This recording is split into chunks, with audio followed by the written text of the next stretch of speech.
il est 8h12. Tiens, vos 30 propositions de loi citoyenne, nous allons en parler avec Yannick Jadot, mais 2-3 questions politiques. Yannick Jadot, vous conduisez la tête de liste Europe Écologie Les Verts. Alors, encore une fois, on vous reproche de ne pas vous tourner vers la gauche. Vous êtes à gauche, vous êtes à droite, vous êtes au centre. Où est-ce que vous êtes, Yannick Jadot ? Je suis écologiste. C'est étonnant que face à la dislocation de l'Europe dont nous avons parlé, y compris les extrêmes droites qui sont en train de gagner en Europe, face à l'urgence écologique, on me reproche ma sincérité, on me reproche d'être écologiste. Vous savez, les valeurs de l'écologie, elles sont simples, elles sont ni claires. Droite ni gauche. C'est l'humanisme, c'est le social, c'est la solidarité, c'est le féminisme. C'est le profit.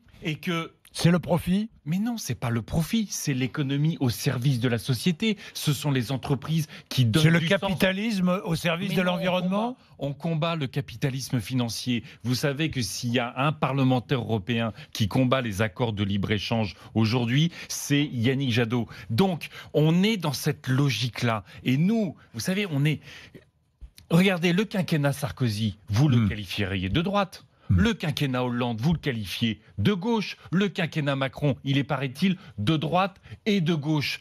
Dans ces 3 quinquennats, l'obsession du nucléaire, les bâtons dans les roues sur les énergies renouvelables, pas d'investissement suffisant dans l'isolation des logements, les pesticides qui continuent. Moi, je veux rompre avec ces productivismes-là. Mes valeurs, c'est l'humanisme. Le productivisme peut être au service de l'environnement ? Ah non.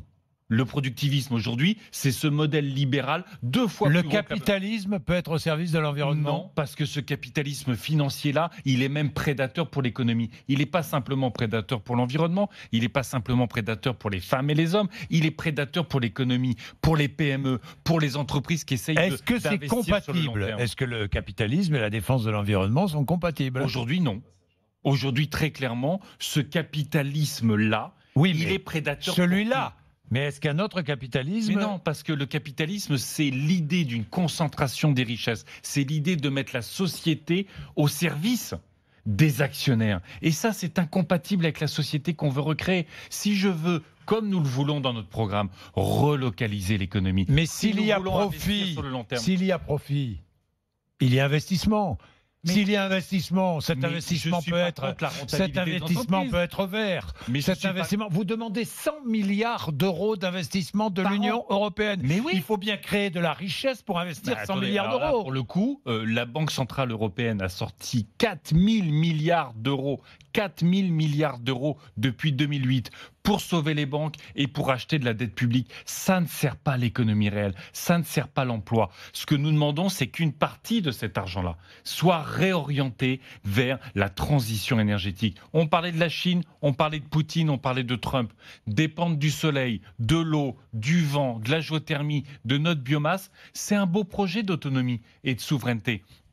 Et quand sur notre liste, nous avons Jean-Yves Grandidier, patron de Valorem. C'est une entreprise d'énergie renouvelable à Bègles. C'est 250 emplois. Il y a des gens qui viennent de Polytechnique. Il y a des gens qui sont dans la réinsertion professionnelle. Il réinvestit ses bénéfices et il paye ses impôts et il exporte aujourd'hui. Et ben moi je suis fier que cette entreprise-là, elle soit française et je suis fier que son patron soit sur la liste des écologistes. Et on est pour l'économie collaborative et on est pour que les entreprises... Il faut redonner du sens à notre économie. Il faut redonner du sens aux entreprises. Il faut faire que les salariés participent plus à l'avenir de nos entreprises. Mais il faut que cette économie serve l'écologie aujourd'hui. C'est un impératif. Bien, 8h17, Guillaume avec nous dans un instant. Il est à Nantes. Tout de suite, Guillaume ? Tout de suite. Guillaume, bonjour. Tout de suite. Oui, bonjour. Voilà, Guillaume. Alors, qu'est-ce que vous voulez dire ? Oui. Plaisir de vous avoir. Je voulais simplement intervenir. Je vous écoutais, effectivement, je voulais pondérer un petit peu les propos sur la concurrence de la Chine. Je suis cadre juridique dans la construction navale et de défense. Oui. Du côté de Nantes. Donc, je travaille sur Saint-Nazaire, évidemment, pas sur Nantes. Oui. Et moi aussi, j'ai eu du mal à comprendre au début le transfert de technologie en disant, mais finalement, on vend notre technologie, donc on donne à la concurrence les moyens de nous concurrencer. Et en fait, c'est pas vraiment ça. Pour travailler dans le domaine et pour faire ces contrats, parce que je les rédige, en fait, on transfère de la technologie qui est quasiment déjà en fait obsolète.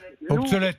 On transfère une technologie ancienne, quoi, en quelque sorte. En fait, elle est actuelle, mais elle est dépassée au bout de 6 mois, 1 an, parce que nous, on investit beaucoup dans l'innovation.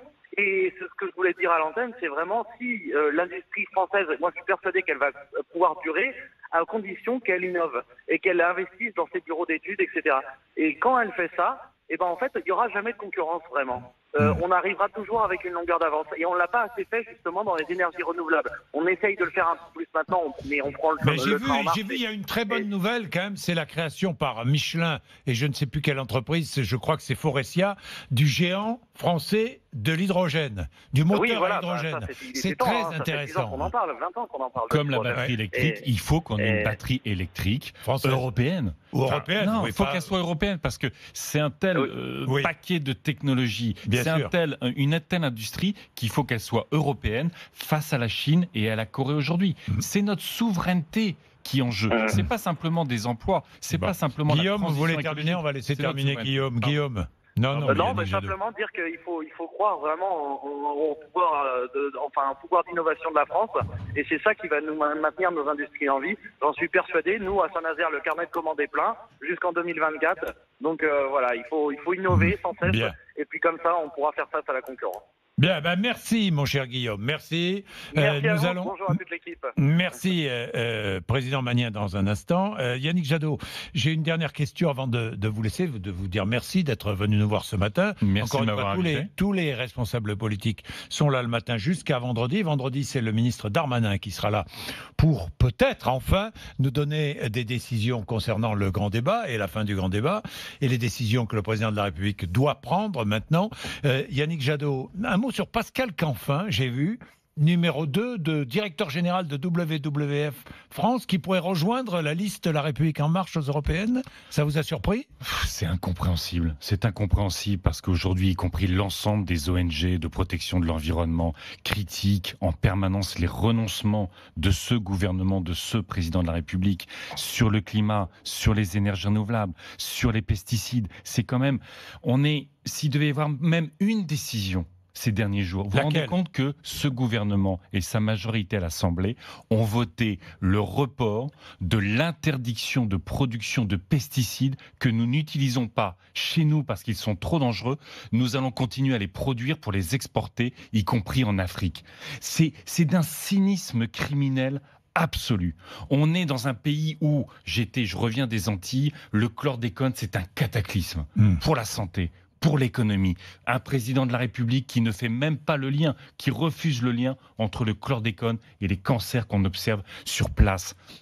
Je ne comprends pas qu'un écologiste aujourd'hui, sincère, convaincu, puisse rejoindre un mouvement politique, un président de la République qui a tellement renoncé sur l'écologie. Mais tout le monde revendique l'écologie aujourd'hui, hein. À droite, à gauche, de Marine Le Pen en passant par Jean-Luc Mélenchon, les Républicains, la gauche. Sur l'écologie, je suis d'accord, tout le monde en parle. Mais ce qui est y compris à clarifier Nicolas Hulot en quittant ce gouvernement, c'est qu'il y a ceux qui en parlent et il y a ceux qui la font. Et il votera pour vous, Nicolas Hulot ? J'espère. Permettez-moi de revendiquer que les écologistes ne renoncent jamais face au lobby. Sur l'environnement, sur la santé, nous ne renonçons jamais. Bien, 8h21, merci Yannick Jadot d'être venu nous